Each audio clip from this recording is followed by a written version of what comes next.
জেলায় জেলায় মিলছে লক্ষ্মী পুরুষদের খোঁজ, আর এই তালিকা থেকে কেন বাদ পড়বে বীরভূম? সত্যিই তাই, এই তালিকায় এবার নাম উঠল বীরভূমেরও, যাকে ঘিরে শুরু হয়েছে তুমুল শোরগোল। লক্ষ্মী পুরুষ অর্থাৎ যারা এতদিন ধরে লক্ষ্মীর ভাণ্ডারের মহিলাদের প্রাপ্য টাকা হজম করছিলেন। বীরভূমে এবার যিনি লক্ষ্মী পুরুষ হিসেবে ধরা পড়েছেন তিনি হলেন ইলামবাজারের বাবু সাহানি। দীপালি ভক্ত নামে 50 বছর বয়সী এক মহিলার হাজার হাজার টাকা তিনি নিজের অ্যাকাউন্টে ট্রান্সফার করে এতদিন হজম করছিলেন। তবে সরকার বদল হতে সেই হজম বদহজমে পরিণত হয়েছে। পুরো বিষয়টি ধরা পড়তেই 36,500 টাকা ফেরত পেলেন আসল প্রাপক। কিন্তু প্রশ্ন হলো, কিভাবে এমনটা ঘটলো? যা জানা যাচ্ছে তাতে অভিযুক্ত বাবু সাহানি ইলামবাজারের একজন পরিচিত তৃণমূল নেতা হওয়ার পাশাপাশি ইলামবাজারের বিডিও অফিসের অস্থায়ী কর্মী ছিলেন। যদিও বর্তমানে তিনি ব্লক তৃণমূল কার্যালয়ের কম্পিউটার অপারেটর। মনে করা হচ্ছে বিডিও অফিসে অস্থায়ী কর্মী থাকাকালীনই তিনি এমন কাণ্ড ঘটিয়েছেন। দীপালি ভক্ত জানিয়েছেন 2021 সালে সরকারি এই প্রকল্পের জন্য তিনি দুয়ারে সরকার কর্মসূচিতে লাইনে দাঁড়িয়ে আবেদন করেছিলেন।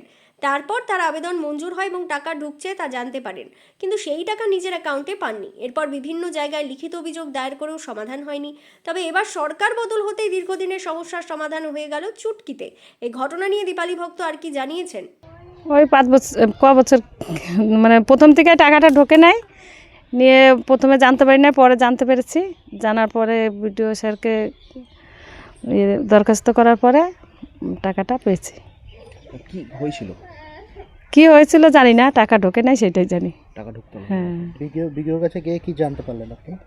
মানে আমি জানতে পেরেছি, আমার যেখানে বই আছে ওই ব্যাংকের থেকে আমি জানতে পেরেছি যে টাকাটা ঢোকে নাই, অন্য লোকের নামে, বেটা ছেলের নামে ঢুকছিল।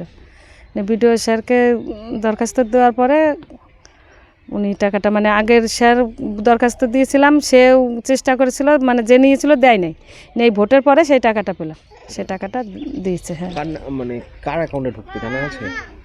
না সেটা আমি বলবো না, আপনারা ভিডিও স্যারের কাছে শুনবেন কি অন্য কারো কাছে। account-এ হ্যাঁ, পুরুষ অ্যাকাউন্টে ঢুকতো। ও কি কোনো তৃণমূলের নেতা বা কিছু? মানে আপনি ভয় পাচ্ছেন? হয়তো হবে, আমি জানি না। মানে মোটামুটি লক্ষ্মীর ভান্ডার পুরুষ? হ্যাঁ, পুরুষের নামে ঢুকতো।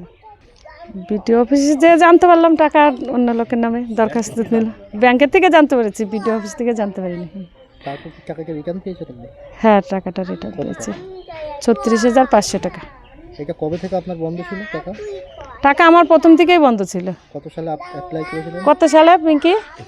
11 নভেম্বর 2024 টাকা ঢুকেছে, তার আগে জমা দেওয়া হয়েছিল। আচ্ছা, মানে আপনি যখন অ্যাপ্লাই করেছিলেন সেটা কোথায় করেছিলেন? ইলামবাজারে করেছিলাম, দুয়ারে সরকারে করেছিলাম। হাই স্কুলে তখন থেকেই টাকা ঢুকতো না? না, তখন থেকে আমার টাকাটা ঢুকে না। এখন পেয়েছেন, খুশি? হ্যাঁ, খুশি। অন্যদিকে এই ঘটনায় ইলামবাজারের ভিডিওর কি বলছেন শুনে নেব। আমরা যেটা করেছি, আমরা ধরলাম ওটা, আর যেই আমরা এটার সূচনা পেলাম, আমরা ইমিডিয়েটলি যেটা ওনার প্রাপ্য টাকা ছিলেন, হুইচ ইজ লাইক 36,500 টাকা, সেটা আমরা immediately bank to bank transfer করে দীপালি ভক্ত দেবীর অ্যাকাউন্টে ট্রান্সফার করিয়ে দিলাম ওই দিনেই। এটা ঢুকছিল বাবু সাহানি বলে একজনের। হ্যাঁ, একজন পুরুষের। আমরা ঊর্ধ্বতন কর্তৃপক্ষকে চিঠি লিখেছি এবং ওনারা যা বলবেন, ওনাদের নির্দেশ মতো আমরা আইনানুসার ব্যবস্থা নেব।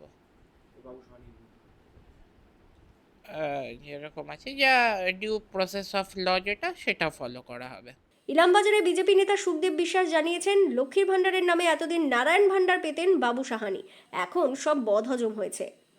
সেদিনকে আমি বিডিও অফিসেই ছিলাম, তৎক্ষণাৎ কানে আসলো লক্ষ্মীর ভাণ্ডারের নামে নারায়ণ ভাণ্ডার পাচ্ছিল এক তৃণমূলের নেতা বলতে ব্লকে আমাদের বিডিও অফিসে কাজ করতো, অস্থায়ী কর্মী, বেতন এখান থেকেই পেত, কিন্তু 24 ঘন্টার মধ্যে 24 ঘন্টায় তৃণমূলের হোল টাইমার ছিল এবং কম্পিউটার অপারেটর, নাম বাবু সাহানি। তারপরে শুনলাম যে টাকা নাকি উনি ফেরত করেছে, যে বেনিফিশিয়ারি ছিল তাকে অ্যাকাউন্টের মারফতই ট্রান্সফার করেছে। কিন্তু এটা প্রশাসনের দৃষ্টি আকর্ষণ করেছিলাম, বিডিও সাহেবকেও বলেছিলাম, এরকম যত ঘটনা আছে ইলামবাজার ব্লকে আপনারা লিস্ট বার করুন এবং সার্ভে করান যে কতজনের অ্যাকাউন্টে এরকম যাচ্ছে। আমরা মনে মনে ভাবছি যে এরকম আরও 20-50টা বেরোবে, কেন তখন তৃণমূলের সরকার যা চেয়েছে সেটাই হয়েছে। অন্যজনের অ্যাকাউন্টের টাকা অন্যজনের অ্যাকাউন্টে ঢুকেছে, বেশিরভাগ তৃণমূল নেতাদের অ্যাকাউন্টেই ঢুকেছে। কারোর হয়তো ঘরের টাকা, কোনো কেউ হয়তো মারা গেলে যেটা দুযোগে যে 2 লাখ টাকা করে পাওয়া যায়, আমি আর হালকা শুনছিলাম একজন কমপ্লেন করছিল, তা বিডিও অফিসের মাধ্যমে নাকি কেউ সাইন করে তুলে নিচ্ছিল। এটা যথারীতি আমার কাছে প্রমাণ নেই বলে আমি এটাকে আরও জোর গলায় বলতে পারছি না, তবে সেটাও আমি ইনকোয়ারি করতে বলেছি বিডিও সাহেবকে।